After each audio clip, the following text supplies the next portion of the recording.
Assalamualaikum warahmatullahi wabarakatuh.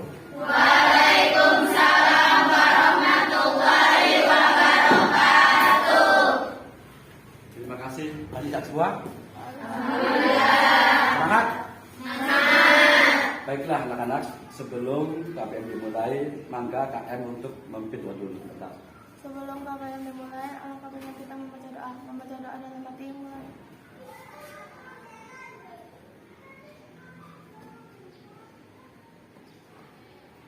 Berdoa selesai. Terima kasih, mudah-mudahan doa kalian Allah mengijabah. Yang pertama untuk kesehatan kalian semua. Yang kedua pada hari ini kalian tetap semangat dan mendapatkan ilmu yang kalian harapkan. Amin ya robbal alamin. Pada hari ini siapa yang hadir? Adelia izin. Izin, terus ada berapa orang? Manda? Ada dia izin sama karena Alfa. Alfa? Ya. Apa nggak ada poin? Nggak terangan ya? Ya. Mudah-mudahan yang izin juga Allah ringankan semua apa yang jadi beban mereka, yang izin, yang Alfa mungkin ada kendala, kita akan semuanya dimudahkan Allah Subhanahu Wa Taala. Ya. Baiklah anak-anak, sebelum mulai berdiri dulu, kita sebagai dua patriot ya, untuk melanjutkan Indonesia Raya. Yuk, dalam tempat 1, 2, 3, 4. Indonesia tanah airku, tanah tumpah darahku. Baik, yang selalu mengingat perjuangan para pahlawan kita yang telah mendorong kita, dan itu semua itu yang menggantikan pahlawan itu adalah kalian untuk mengisi kemerdekaan itu dengan pembangunan, dengan kecerdasan kalian, dengan belajar, dengan ilmu. Insya Allah negara Indonesia akan maju. Enak ya, anak-anakku, kemarin Bapak menerangkan tentang hari akhir, ya. Hanya mengingatkan saja bahwa hari akhir itu adalah hari pemusnahan semua alam, pemusnahan semua makhluk dari mulai Nabi Adam sampai akhir hayatnya sampai saat ini, ya. Jadi hari akhir itu ada dua, ya. Pertama namanya kiamat sugro. Yang sudah ada kiamat kecil, kiamat yang diantaranya di antara misalkan di keluarga kita mungkin ada yang meninggal, ada gempa bumi, ada tsunami, itu namanya kiamat sugro. Adapun kiamat kubro itu kiamat besar, ya, semuanya itu mati semua, dari mulai makhluk yang bernama Nabi Adam sampai semuanya habis semua. Disitulah tanda-tandanya kiamat kubro itu diantaranya banyak orang-orang yang kufur dunia, mengutamakan dunia, tidak mengutamakan bahwa kita itu makhluk Allah yang akan dipertanggungjawabkan. Jadi kita semua, yuk selanjutnya untuk berubah, ya, untuk ke arah yang lebih baik lagi supaya kalian itu menjadi orang-orang yang soleh dan solehah, orang-orang yang selalu diridhoi oleh Allah Subhanahu Wa Taala. Baik anak-anak, untuk selanjutnya Bapak akan memberi materi yaitu tentang saling menasihati dalam Islam. Saling menasihati dalam Islam. Di antaranya di sini ada khutbah, ada tabligh, ada dakwah. Ya. Yang pertama khutbah dulu. Khutbah secara bahasa bermakna nasihat, memberi nasihat, ya, bersehat. Dan macam juga banyak. Ada khutbah sholat Jumat, ada khutbah apa lagi? Khusuf dan khusuf. Khusuf itu gerhana matahari, kalau khusuf itu gerhana matahari, gerhana bulan. Dan juga ada khutbah waf atau wukuf ya, Arafah, juga ada khutbah lagi. Ya, ada tuh syarat dan punya khutbah. Syaratnya yang pertama yaitu satu orang Islam, yang kedua sudah balik, yang ketiga adalah menguasai ilmu agama, ilmu tafsir, ilmu balaghah, itu bahasa, dan menguasai ilmu sejarah. Ya, yang layak menjadi khatib.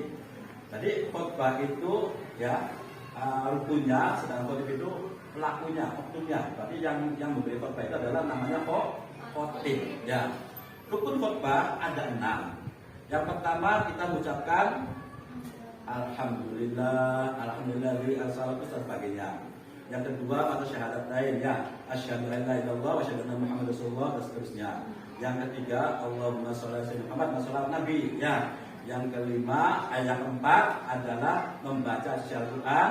Yang kelima memberi nasihat, ketakwaan. Dan yang keenam adalah mendoakan seluruh umat Islam yang ada di dunia ini. Mudah-mudahan kita semua akan doa tersebut menjadi umat yang terbaik dan mendapatkan syafaat Rasulullah SAW. Melanjut ke tabligh. Tabligh adalah memberi informasi atau menyampaikan, menampilkan yang benar, pengetahuan yang faktual dan hakikat pasti yang bisa menolong atau membantu manusia untuk membentuk pendapat yang tepat dalam suatu kejadian atau dari berbagai kesulitan. Dan begitu contoh yang gampang saja, dikala Nabi Muhammad ya habis sholat subuh terus turunnya wahyu. Akhirnya apa coba ini, tangan ini wahyunya nih. Yaitu a'udzubillahi minasyaitonirrajim. Ya ayyuhalladzina amanu qu anfusakum wa ahlikum nara wa quduhan nasu wal hijarah 'alaiha malaikatun ghiladun la ya'suna Allah ma amarahum wa yaf'aluna ma yu'marun. Jadi pas di situ sahabatnya nggak semuanya kumpul, ya. Maka Nabi berpesan kepada sahabat yang tidak ada di majlis ini, tidak ada di masjid ini, silakan sampaikan tolong bahwa ya ayyuhalladzina amanu, hei orang-orang yang beriman, qu anfusakum, ya, jagalah dirimu. Jadi kita menyampaikan atau memberi nasihat itu pertama jaga diri sendiri. Makanya Bapak sering ngomong kepada kalian, kalau kalian bisa hukum tentang diri sendiri, ya utamakan diri sendiri tentang hukum head, tentang hukum nifas, tentang hukum masalah bab sholat atau bab apapun. Yang penting kamu menguasai hukumnya tersebut. Berarti bisa menjaga diri sendiri. Kalau sudah bisa menguasai tersebut, barulah kita berikan kepada anak kita. Biar hukumnya sesuai dengan syariat Islam. Terus tabligh. Tabligh itu menyampaikan, memberi informasi. Tabligh itu memberi informasi. Selanjutnya ke dakwah. Dakwah adalah secara bahasa memanggil, menyeru atau mengajak. Jadi dakwah itu tidak sama dengan khutbah. Ya, kalau dakwah tempatnya di mana saja bisa. Akan tetapi kalau khutbah atau khutbah tempatnya harus di masjid dan ada mimbarnya. Kalau syaratnya sama, satu orang Islam, kedua menguasai ilmu agama, yang ketiga menguasai ilmu tafsir, yang selanjutnya menguasai ilmu balaghah. Ilmu balaghah itu ilmu bahasa, dan selanjutnya menguasai ilmu sejarah tentang Islam. Itu syarat dan rukunnya seorang khotib atau seorang mubaligh atau seorang pendai. Pendai itu orang yang berdakwah, mubaligh itu orang yang sama seperti kiai-kiai itu ya, menyampaikan informasi yang terbaik untuk mengajak umatnya, dan khotbah itu adalah mengajak, memberi nasihat biar kita berada di dalam masjid atau sholat Jumat atau sholat istisqa, sholat Idul Fitri dan selanjutnya. Ya. Jadi selanjutnya yaitu tentang masalah saling menasihati dalam Islam. Allah dalam surat Al-Imran berfirman ayat 10, A'udzubillahi minasyaitonirrajim. Bismillahirrahmanirrahim. Kuntum khairu ummatin ukhrijat lin-nasi ta'muruna bil ma'ruf wa tanhauna 'anil munkari wa tu'minuna billah. Dan akhir ayat surah Al-Azim. Kuntum khairu ummatin, kamu, kita dan semuanya ini adalah makhluk Allah yang terbaik. Ya, makhluk Allah yang terbaik. Yo. Dengan makhluk Allah yang terbaik itu kita dilahirkan untuk manusia untuk menyuruh hal-hal kebaikan. Ya. Ukhrijat lin-nasi, dilahirkan ya ta'muruna bil ma'ruf, yaitu kita untuk mengajak atau menyuruh kepada yang lainnya untuk berbuat kebaikan. Ya, jadi kalau ada temannya yang lagi pas waktu duhur, ya lagi mainan, kita ajak ke sholat bareng atau berjamaah. Ada temannya yang bermaksiat, kita mengajak dan menasihati bahwa maksiat itu adalah hal yang dilarang oleh Islam, gitu ya. Terus pentingnya khutbah atau tujuan khutbah. Seorang khotib harus memahami akidah. Karena khotib itu orang yang apa? Yang sebagai suri toladan. Contohkan kepada umatnya kan.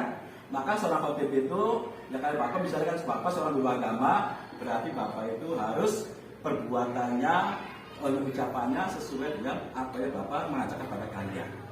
Contoh Bapak memberikan untuk sholat, tapi Bapak harus sholat dulu, harus mengerjakan apa kewajiban untuk sholat, harus mengerjakan sholat. Ya. Sedangkan seorang khotib itu harus memahami fikih itu. Ya. Bapak sudah jelaskan ilmu fikih, ilmu tafsir, ilmu bahasa, ilmu sejarah, ilmu tentang keagamaan kita harus menguasai ya. Tujuannya apa? Tujuannya supaya menasihati orang itu sesuai dengan apa yang ada di syariat Islam. Apa yang diajarkan oleh Rasulullah itu supaya kalian tahu semua. Nah, yang pertama, yang kedua, tujuan khotib itu mengajak, memberi nasihat kepada yang lainnya supaya yang lainnya pada sadar, pada bisa menjalankan sholat Jumat dan bisa menjalankan sholat Idul Fitri dan sholat apapun sesuatu kewajiban yang diberikan oleh Allah Subhanahu Wa Taala. Etika dalam berdakwah, pertama yaitu dakwah dilaksanakan dengan hikmah, ucapannya jelas, tegas dan sikapnya yang bijaksana. Yang kedua, dakwah dilaksanakan dengan memberi contoh, yaitu uswatun hasanah. Uswatun hasanah itu contoh akhlak yang baik, contoh kepribadian yang baik.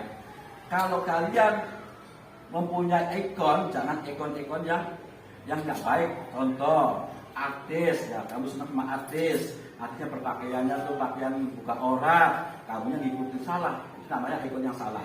Maka dari itulah kalian tuh mencari ekor itu ekor yang sebagai orang muslimah kita mengambilnya ekornya siapa, Siti Aisyah, Siti Khadijah atau Rabi'ah Adawiyah itu sebagai muslimah para waliullah, para kasih Allah yang terbaik untuk kita berikan. Itu namanya uswatun hasanah. Dakwah dilakukan dengan nasihat yang baik. Ya, dakwah juga ada 3 macam.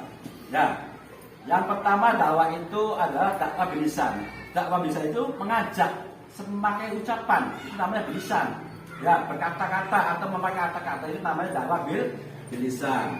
Yang kedua dakwah bilhal. Dakwah bilhal itu yaitu memakai perbuatan Bapak. Contoh Bapak mendakwah menyampaikan kepada kamu, kira-kira perbuatan Bapak itu sesuai dengan apa yang diajarkan oleh Islam. Jadi tingkah lakunya, ucapannya, perbuatannya tidak melanggar hukum Islam. Yang ketiga namanya dakwah bil makol. Bil makol itu dakwah yang memakai tulisan, atau kita mengajak orang itu memakai membuat buku dan buku itu akan dibaca oleh orang lain. Orang yang sudah meninggal dan buku itu masih berpakai untuk orang lain. Maka karena pastinya kalau itu namanya dakwah bil makol. Ya, bil makol. Lanjut, perbedaan dakwah dan tabligh khutbah. Yang pertama, dakwah dan tabligh, yaitu dakwah biasanya kapan saja bisa, bebas waktunya. Akan tapi kalau khutbah dilaksanakan secara rutin seperti hari sholat Jumat, hari Idul Fitri dan Idul Adha, sholat Istisqa. Tapi hari tertentu saja. Kalau khutbah kan adanya hari Jumat kan, sholat Jumat. Kalau Idul Fitri adanya di bulan Syawal. Ya. Yang kedua, dakwah dan tabligh tidak ada rukun dan syaratnya. Sebenarnya ada. Ini ya, sebenarnya ada rukun dan syaratnya, yaitu seorang muslim, yang kedua sudah berakal, yang ketiga adalah orang yang menguasai ilmu agama. Sedangkan kalau khutbah memang ada rukunnya dan syaratnya. Rukunnya yaitu diantaranya membaca hamdalah, membaca syahadatain, membaca Al-Quran, membaca sholawat Nabi, menasihati kepada umat manusia dan ketakwaan. Yang selanjutnya adalah kita merupakan untuk seluruh umat Islam. Terus khutbah dan dakwah yang keempat yaitu khutbah dakwah dan tabligh itu tidak ada mimbar. Kalau khutbah pasti ada mimbar. Selanjutnya waktunya kalau khutbah dan dakwah itu tidak dibatasi siapapun oleh bisa berdakwah, ya. Tapi kalau khutbah waktu itu terbatas dan membutuhkan pengetahuan yang luas tentang agama. Bedanya yang terakhir itu kalau khutbah itu hanya satu arah. Tidak boleh jamaah itu menanyakan atau memberi apapun, tidak boleh. Yang penting jamaah itu diam, duduk yang manis, dengarkan apa yang khotibnya bacakan tersebut ya. Tapi kalau dakwah dan tabligh itu boleh seperti diskusi juga bisa, atau ceramah-ceramah yang di lapangan, ceramah seperti memberkati hari Isra Mi'raj, Maulid Nabi, atau ini ngaji apapun, itu namanya tabligh dan dakwah. Ya, lanjut kesimpulan. Kesimpulannya yaitu khutbah bermakna memberi makna nasihat agama dan dalam beribadah seperti sholat Jumat, ya. Sholat apa lagi? Sholat Idul Fitri, sholat Idul Adha. Terus apa lagi? Sholat istisqa. Ya, itu namanya termasuknya khotbah atau seorang khotib. Khotib itu orang yang menyampaikan, namanya khotib. Kalau punya dan namanya namanya yang diberi namanya khotbah. Ya. Yang kedua, tabligh berarti menyampaikan apa yang menyampaikan itu menyampaikan hal kebaikan atau pesan apapun hal kebaikan, jangan sampai kalian mengulangi atau mengatakan. Ya, sesuai dengan jujur hati, ucapan harus sinkron, biar ada nilai kejujuran. Terus kalau dakwah, ya memanggil atau menyeru kepada manusia, di antaranya para pendaki, para ceramah, dan semuanya itu ceramah itu adalah seorang orang dai yang mengajak untuk hal kebaikan. Sekian, Bapak minta apa yang Bapak ajarkan tadi diskusi ya. Silakan kalian bikin kelompok untuk menentukan, untuk membahas pertama tentang khotbah, yang kedua tentang tabligh, yang ketiga tentang dakwah. Ya, bikin kelompok 3. Silakan. Ntar kalau sudah selesai, presentasikan.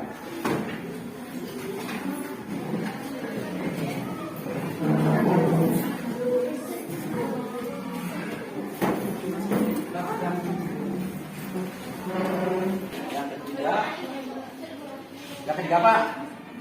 Yang ketiga wah, yang ketiga bukan semua dibahas.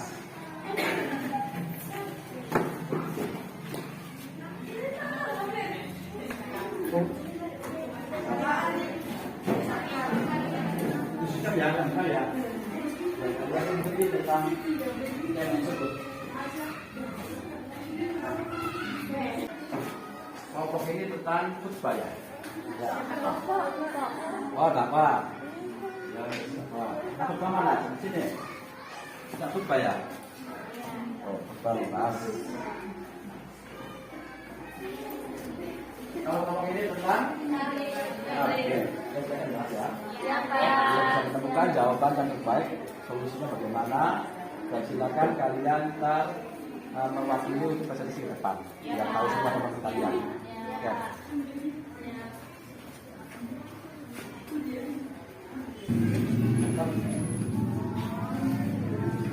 Baiklah anak-anak, sekarang tadi sudah mengadakan diskusi kelompok kan, ya kan? Dan Bapak pengen tahu hasil diskusi kelompok kerja kalian. Silakan yang mewakili maju ke depan, baik tentang khotbah maupun tentang tabligh. Silakan. Untuk mempresentasikan ya. Mana kelompok mana? Apa? Ya. Jadi ya silakan untuk mempresentasikan hasil diskusi kalian. Pertama khutbah dulu. Silakan untuk Bapak menyimpulkan ya hasil daripada diskusi kalian. Silakan. Assalamualaikum warahmatullahi wabarakatuh. Waalaikumsalam warahmatullahi wabarakatuh. Kami di sini ingin mempresentasikan hasil dari kelompok 1, yaitu tentang khutbah. Khutbah adalah serangkaian ucapan untuk mengajak meningkatkan ketakwaan kepada Allah Subhanahu wa taala. Adapun macam-macam khutbah. Yang pertama, khutbah Jumat. Yang kedua, khutbah hari raya. Yang ketiga, khutbah sholat istisqa. Yang keempat, khutbah khusuf dan khusuf. Dan khutbah nikah. Adapun rukun khutbah ada yang pertama mengucapkan hamdalah. Yang kedua, membaca syahadat pada kedua khutbah. Yang ketiga, membaca wasiat. Yang keempat, membaca Al-Quran. Yang kelima, membaca sholawat. Dan yang keenam, doa untuk seluruh umat Islam. Perbedaan antara khutbah sholat Jumat dan khutbah hari raya, kalau khutbah Jumat dilaksanakan sebelum sholat Jumat, sedangkan khutbah hari raya dilaksanakan setelah sholat hari raya. Sekiranya itulah presentasi dari kelompok kami. Kami mohon maaf bila ada kesalahan kata maupun ucapan. Silakan barangkali ada yang kurang paham dari hasil diskusi kami, silakan bertanya. Izin bertanya mengenai khutbah. Bagaimana caranya pelaksanaan khutbah hari raya? Terima kasih. Silakan kan dijawab. Ya. Saya akan menjawab pertanyaan dari teman saya tentang khutbah. Khutbah hari raya, baik hari raya Idul Fitri maupun hari raya Idul Adha, dilaksanakan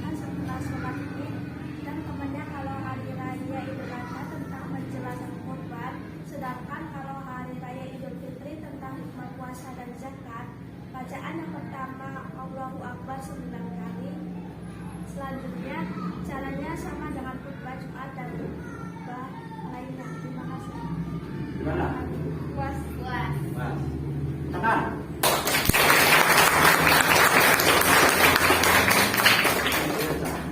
Pintar. Silakan yang lainnya. Presentasikan tentang apa? Masalah apa? Tablet. Silakan. Tablik dilakukan secara berkala, dilaksanakan pada peringatan hari-hari besar, di antaranya hari peringatan Tahun Baru Islam, peringatan Maulid Nabi, peringatan Isra Mi'raj, dan lain-lain. Tablik dilakukan pada waktu-waktu tertentu dan tempat-tempat umum, seperti di masjid, di lapangan, perkantoran, dan rumah. Tablik juga melibatkan banyak orang, baik laki-laki, perempuan, orang tua, anak muda, dan lain-lain, dan membahas temanya sesuai dengan peringatan hari-hari besarnya. Seorang mubalik harus orang yang memahami ilmu agama dan menguasai materi yang akan disampaikan, harus bersumber pada Al-Quran dan hadis. Ada yang bertanya? Izin bertanya. Orang yang berhak melakukan khutbah dan tablik. Saya menjawab pertanyaan dari teman-teman, yaitu orang yang layak menjadi khatib dan mubalik, orang yang menguasai ilmu agama dan ilmu tafsir sejarah, ilmu hadis, dan orang yang berakhlak karimah sebagai suri tauladan umat Islam. Apa sudah puas? Ya, puas. Sekian dari kami. Wassalamualaikum warahmatullahi wabarakatuh. Waalaikumsalam warahmatullahi wabarakatuh.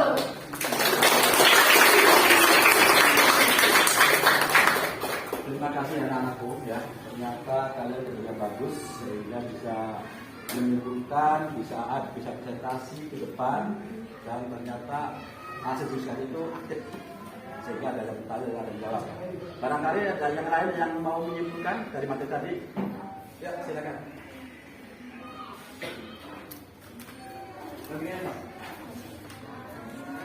Assalamualaikum warahmatullahi wabarakatuh. Waalaikumsalam warahmatullahi wabarakatuh. Di sini saya akan mempresentasikan hasil diskusi kelompok kami, yaitu tentang kesimpulannya. Yaitu kesimpulannya A.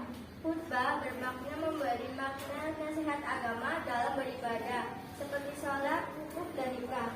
Orang yang memberikan khutbah dalam sholat disebut khatib, dan khutbah lebih bersifat satu arah, serta hanya khatib aja yang berbicara sedangkan yang lainnya mendengarkan. B. Tablik berarti menyampaikan, memberitahukan kebenaran kepada orang lain, dan tablik dapat bersifat dua arah, saling diskusi dan lain sebagainya. C. Dakwah berarti memanggil, menyeru, dan mengajak orang lain akan sesuatu hal untuk berbuat baik dan mencegah berbuat kemaksiatan, dan dakwah bersifat dua arah. Dakwah ada dua cara, yaitu satu, dakwah bil lisan, yang artinya dakwah yang dilakukan dengan ucapan atau berkata-kata, seperti ceramah, tabligh akbar, dan sebagainya.